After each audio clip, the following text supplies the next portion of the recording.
All right, we are live, and tonight I'm just gonna make it a short, quick one because I'm kind of dealing with a little bit of a emergency, and I gotta run back to the store before they close at 10. So we're gonna do a half hour, quick summary of just new stuff that's come out. The Aero office has put out a new report on the Tic Tac, saying it was, an object traveling under 90 miles an hour, and it was, again, very much fitting of some of the options that we've said it is on this channel. I again, not saying this is definitely what it was, but with the speeds that they determined this thing was traveling at, it may have been this Bullet 125 prototype. And you can look up E-Green Technologies was a company that was, founded in 2008 when they bought out a bunch of these patents from Hoke and Colton's holding firms and 21st Century Airships and its portfolio of airship patents. And so these guys started building these things in the San Diego area, test flying them out there in the same zone where the Nimitz was stationed at that time, and also these things on a tether could go pretty fast and could accelerate pretty fast, hypothetically. So I wonder if there was any kind of testing like that going on at any time. And again, that would be private corporation, not tied to the U.S. Navy. And this is just again, we've talked about prototyping of using advanced types of technologies on blimps, with these either the color changing panels that have cameras on the other side of the craft, which project the image of whatever's on the other side is projected onto the panels on the opposite side to sort of make it blend into the background better. And there's also these panel coatings that are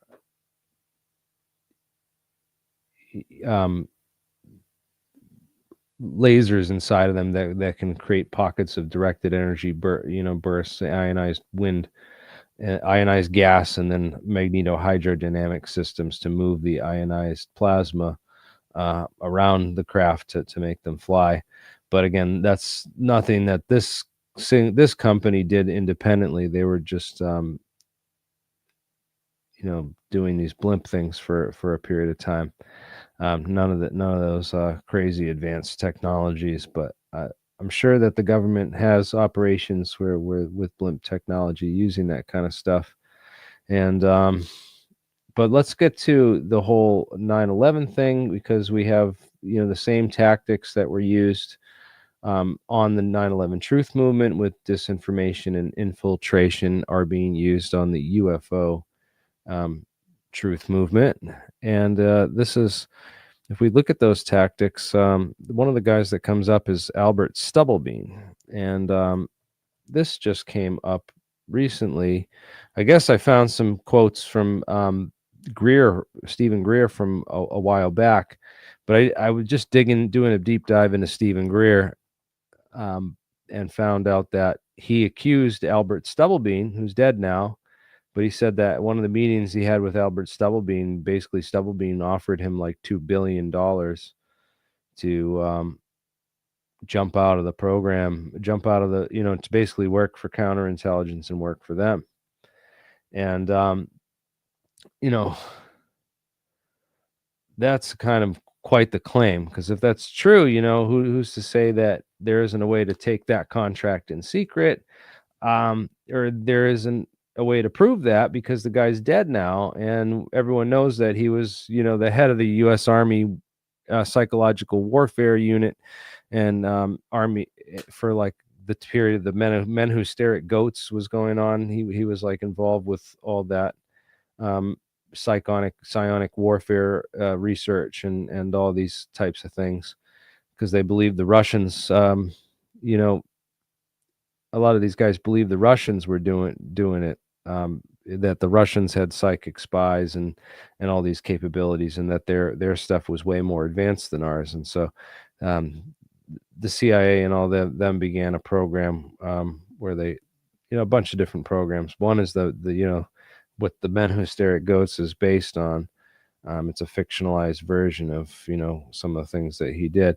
But then on the September 11th movement, yeah, he came out with a whole bunch of disinformation agents and spread like the no plane theories, that nothing hit the Pentagon, and also a bunch of more ridiculous nonsense theories that would and they created this page called Patriots Question 9/11. I think I have that right here or right there. No, I don't know where it went.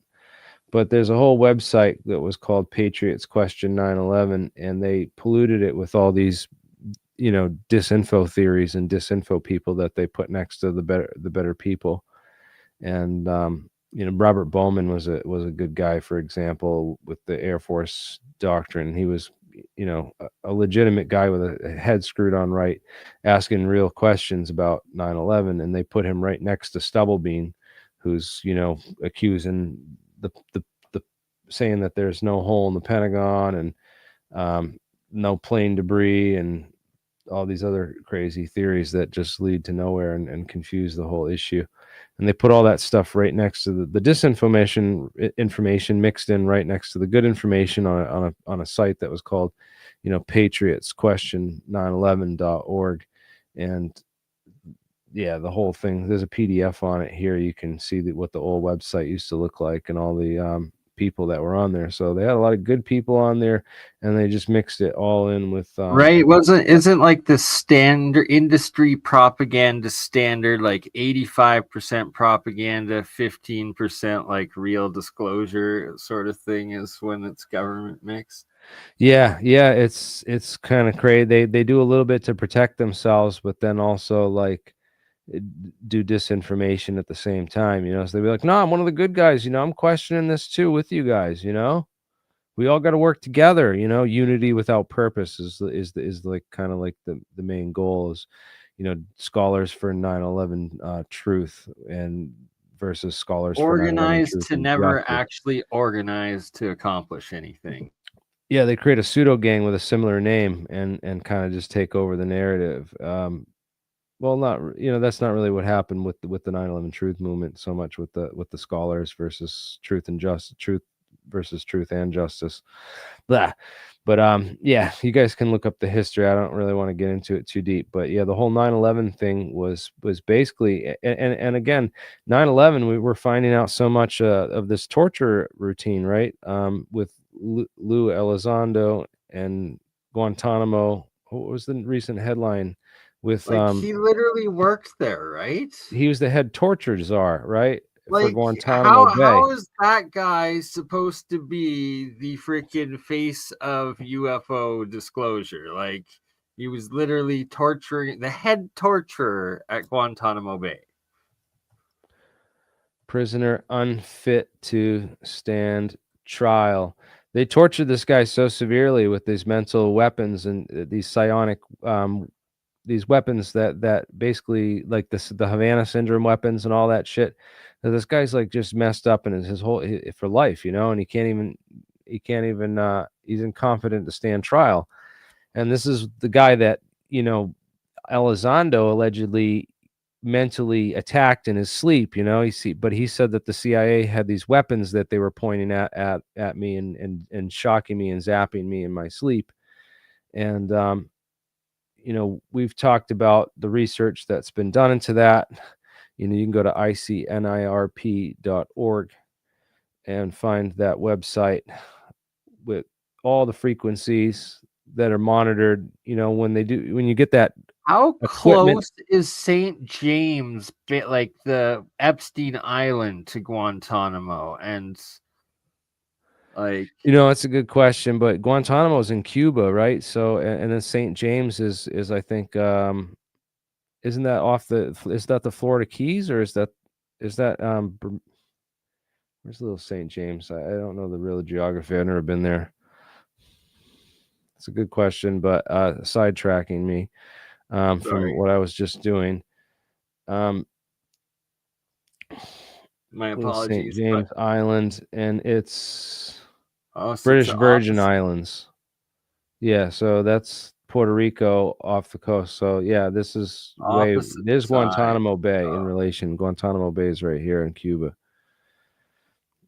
on the southern end tip. So yeah, Guantanamo Bay is basically where we keep all the terrorist prisoners in Cuba, and it's Lou Elizondo worked there as the head torture czar for a number of years, and tortured these guys with psionic weapons. That and he told the guy, and he writes in his book that he attacked this guy mentally with his remote viewing powers that he learned from Hal Puthoff.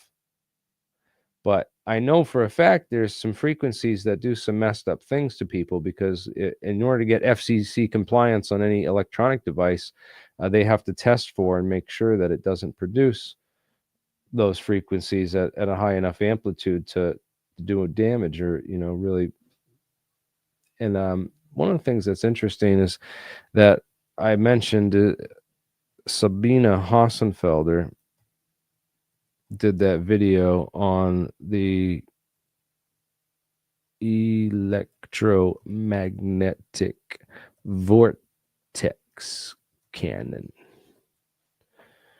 and little did she know, this one is I believe related to this Havana syndrome weapon.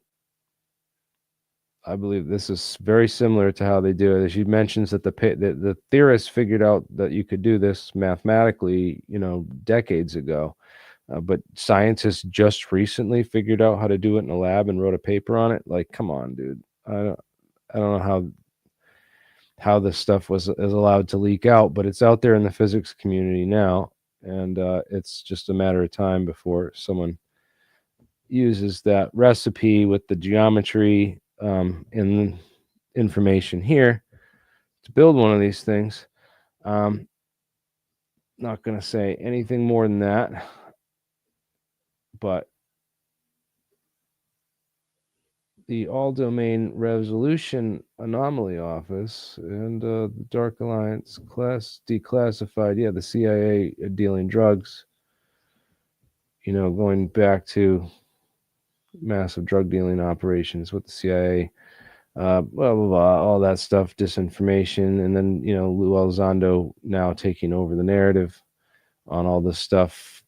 Again, Stubblebean is connected to a lot of this stuff, and then also the 9/11 truth disinformation that he later spread. But apparently, he's the guy that offered Greer all this money to basically shut up and not talk about UFOs and stuff. And So is there more or actual US aid tied to Stubblefield while he was alive? oh, I don't know about USAID tied to Stubblebean, but USAID was seen in this, as the clip in my thing shows. Right? With USAID, Al-Qaeda, straight up Al-Qaeda background. Al-Qaeda, yeah, it's the abuse runs deep, and this is right off the White House website, by the way. No, this isn't the one. Come on, where's the Al-Qaeda tent? USAID tent, Al-Qaeda. So they send all these tents and equipment over there, and they drop them in the areas that they'll get picked up by terrorists, and they're just like, oh no, these got captured on accident. They were meant for USAID for the people there, and the Right, terrorists I remember that in Syrian stuff all the time. It was like, oops, we just dropped all of these yeah, parachuted a weapons whole into bunch of ISIS. weapons and guns and bomb. Oh Jesus. Oh, what was this Oops. heroin doing? What was all this heroin doing here? Oh, we'll take that. Thank you. Anyways, yeah, it's a big mess, everything that's going on over there, and I hope to God the Cash Patel and all these guys are up to the challenge of rooting this out and putting all these people in prison, because it's going to be it's gone on long enough, and I can't wait for it. Anyways, anything else that you guys want to bring up? This new Arrow report,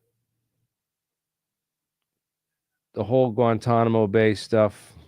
Project Stork is again another project that was all this Air Force related people who are in the top of the chain of command on the Blue Book situation, and ran another secret project with Battelle parallel and during the same time period, as Project Blue Book. So it was run by Battelle, and this is just more information that links, Battelle to this whole secret government thing. And of course, Arrow working with the counterintelligence on the UFO scene, really overhyped these videos with the New York Times, one of the largest propagandist pieces and propaganda spreaders in disinfo in the world. The New York Times historically spread that story that came right from Lou Elizondo, the biggest disinformation agent, the guy who was torturing, prisoners with psionic, Havana syndrome weapons, and then telling them he had mental remote viewing powers to attack them with, and writing that in his book. And also this, going Arrow, we find out is, this government response to the threat. So you create the problem with this fake Tic Tac video, which may or may not be this blimp thing. You create the distraction and hype everyone up in the community, thinking that this is the big reveal, and this is these videos, and this is going to be the thing that releases and leaks to the public finally, and is the major breakthrough. You don't talk about Esper's cases like the MH370 case or Ashton Forbes. You don't even touch that stuff, because that's not the fake disinfo that you created, the alley oop for yourself to slam dunk, and show off on the basketball court that you're the Harlem Globetrotter of UFOs. Plasma technology. Yeah, and what's going to happen is that Arrow it turns out, is ran by Sean Kirkpatrick, who reports to Ronald Moultrie. And Ronald Moultrie, it turns out, hid all his connections to Battelle. And boom, that just comes full circle. And then Battelle and Arrow's caught being run by Battelle, who ran the original Project Stork and UFO cover-up back in Blue Book, right? Huge. And Ronald Moultrie, Arrow hires this Sandcorp which is a disinformation consulting firm that does perception management, and that Arrow contract to Sandcorp Consulting is like $9 million, and then another $9 million, and then another $9 million, or something. If you add it all up and look at all the different contracts, and it's just like, what are they giving them all this money to do? If it's perception management firm and like AstroTurf, it's basically they're paying AI people, these guys that work in wheelchairs who are ex-vets, to AstroTurf the entire UFO scene with their fake disinfo stuff, which again covers up all the real decades of research and the science and history with the CIA, which is really rather boring and less exciting than Bob Lazar and Element 115 and flying saucers. Unobtainium, right? Just don't even dream about it. But we got this metamaterials from the Nazis. A lot of this stuff came over in Operation Paperclip in the late 1940s, 45 to 47, with all these capture of all these German scientists and the restructuring of the intelligence community around these new gained assets. And until 1958, when NASA was created, we had a secret space program. And we're going to dig into that more on this channel. Guys, check out Alien Scientists, subscribe, links below. And also check out Dark Journalists.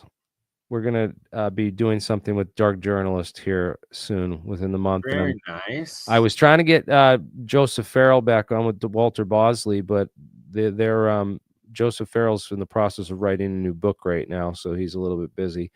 And we're still working on some other guests and other podcasts. So please share this, and if you know anyone that wants to get me on their podcast to deep dive on any of these topics, hit me up. Cheer me on. The real science. All right. Later, guys. All right, man.